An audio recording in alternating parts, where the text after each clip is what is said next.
नमस्कार साथियों, कैसे हैं आप लोग। आज मैं थोड़ी सी क्रोध के विषय में चर्चा करूंगा। क्रोध एक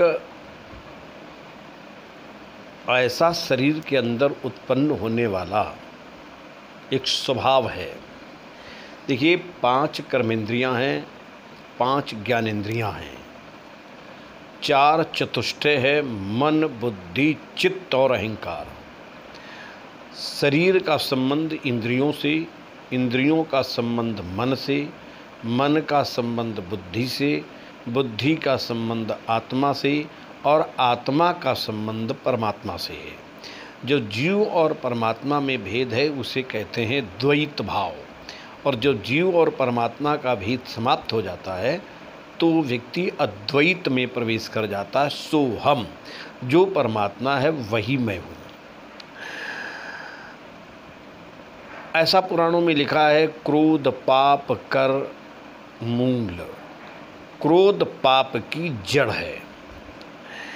व्यक्ति क्रोध के कारण ऐसे कर्म कर बैठता है जिसकी कोई कल्पना भी नहीं कर सकता। लेकिन कहीं कहीं क्रोध अच्छा भी होता है, कहीं कहीं क्रोध खराब भी होता है। क्रोध के कारण कई ऐसी आपको कथाएं सुनने को मिलेंगी। अब भगवान राम जी का ही उदाहरण लो। भगवान राम ने क्रोध करके रावण का विनाश कर दिया। भयउ रोष रन रावण मार्यो। क्रोध के कारण ही भगवान परशुराम जी ने 21 बार क्षत्रियों का विनाश किया। क्रोध के कारण ही इतना बड़ा महाभारत हो गया। क्रोध के कारण ही दुर्वासा जी ने भगवान कृष्ण के वंश का विनाश हो जाए ऐसा श्राप दे दिया। दुर्वासा जी ने क्रोध के कारण ही अम्बरीश के लिए कृत्या को पैदा किया। भगवान विष्णु ने चक्र छोड़ा अपने भक्त अम्बरीश को बचाने के लिए, तो दुर्वासा जी वहाँ से भागे। रामायण में गोस्वामी जी लिखते हैं, जथा चक्र भय ऋषि दुर्वासा। भागवत जी में श्लोक आता है, दिशु नभाछान विवारान समुद्रान लोकन सृपाला सदिवम गतासा यतो यतो धावति तत्र तत्र सुदर्शनम दुष्प्रसहम ददर्श। दुर्वासा जी जहाँ जहाँ जाते हैं वहाँ पर सुदर्शन चक्र ही दिखाई देता। ये क्रोध के कारण। भगवान शंकर ने क्रोध किया, भयउ कोप कंपिहु त्रैलोका। कामदेव को जला करके भस्म कर दिया। बहुत ऐसे आपको उदाहरण मिलेंगे जहाँ पर क्रोध है और क्रोध के कारण एक नया सृजन या नया विनाश, ऐसी स्थिति आई है। देखिए, जो क्रोध धर्म की रक्षा के लिए किया जाता है वो क्रोध महान होता है। धर्मो रक्षित रक्षिताः। जो धर्म की रक्षा करता है धर्म उसकी रक्षा करता है। जो क्रोध धर्म का नाश करने के लिए किया जाता है, अधर्म को बढ़ाने के लिए किया जाता है, वो क्रोध उसी व्यक्ति का सर्वनाश कर डालता है। दुर्योधन का कहना था कि जानामि धर्मम चनमी प्रवृत्ति। मैं धर्म को तो जानता हूँ लेकिन धर्म करने की मेरी प्रवृत्ति नहीं होती है। और जानामि अधर्मम चनमी निवृत्ति। मैं जानता हूँ कि ये अधर्म है लेकिन फिर भी अधर्म से हटने का मन नहीं करता है। साथियों, मैं ये बात जानते हो क्यों कह रहा हूँ? मैं एक बड़ी महत्वपूर्ण बात कहने जा रहा हूँ। क्रोध की बात को लेकर के लक्ष्मी जी ने एक बार भगवान विष्णु को श्राप दे दिया कि तुम्हारा सिर कट जाए। अब कल्पना करो, लक्ष्मी जी कौन है? त्रिदेवों में एक देवी है। 3 देवता हैं, ब्रह्मा विष्णु और महेश। मुख्य 3 देवियां हैं, महासरस्वती, महाकाली यानी महागौरी मैया पार्वती और महालक्ष्मी।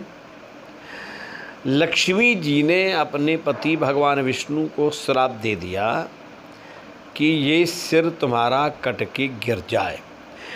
उन्होंने ये भी विचार नहीं किया कि ये हमारे पति हैं, जब इनका सिर ही कट जाएगा तो हम विधवा हो जाएंगे। ये कथा देवी भागवत में है। भाई ऐसा था, एक बार क्षीर सागर में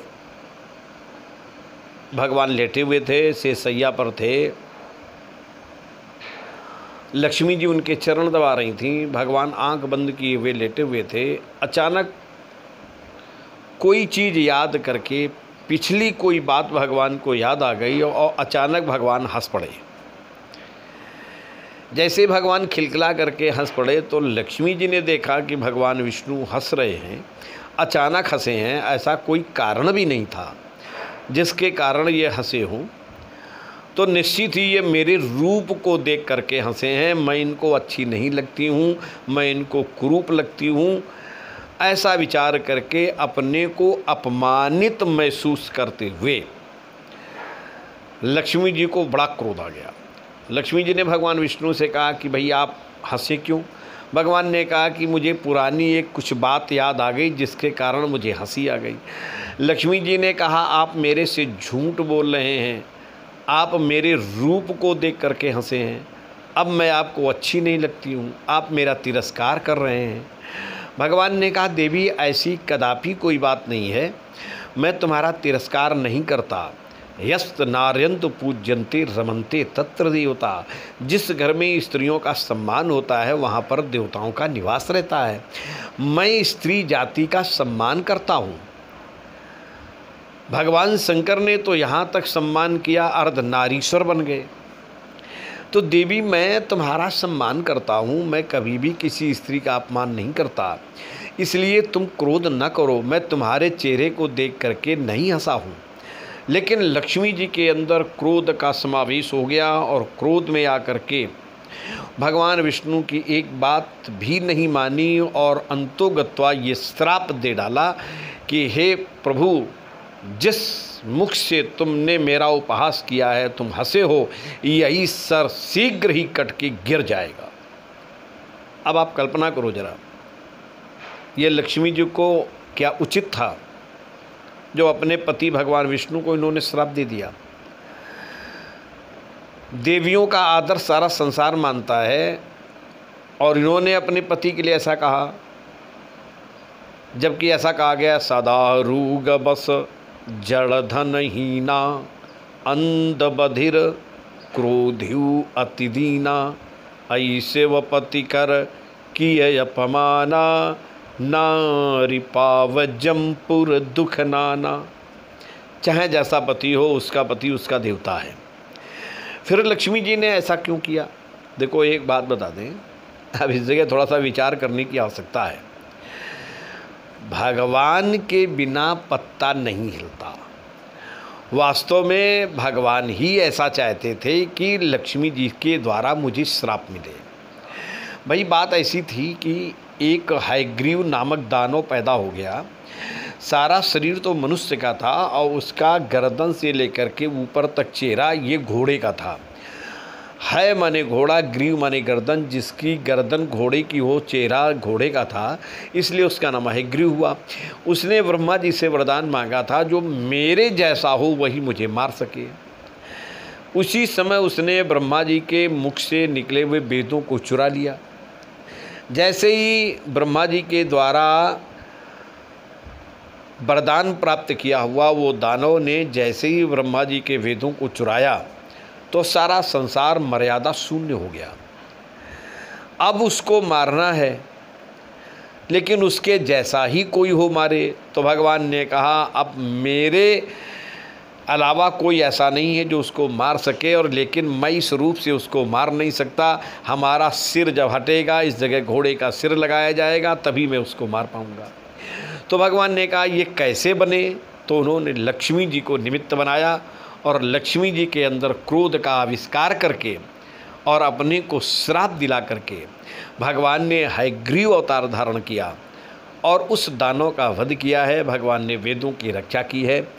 तो साथियों, मैं ये कह रहा था कि क्रोध कहीं कहीं विनाश का कारण होता है, कहीं कहीं क्रोध नया सृजन करता है। इसलिए मैं आपके सामने ये बात कह रहा था साथियों। मैं अभी इसी समय अपनी वाणी को इसी जगह विराम करता हूँ और आगे फिर मैं आपके सामने आऊँगा।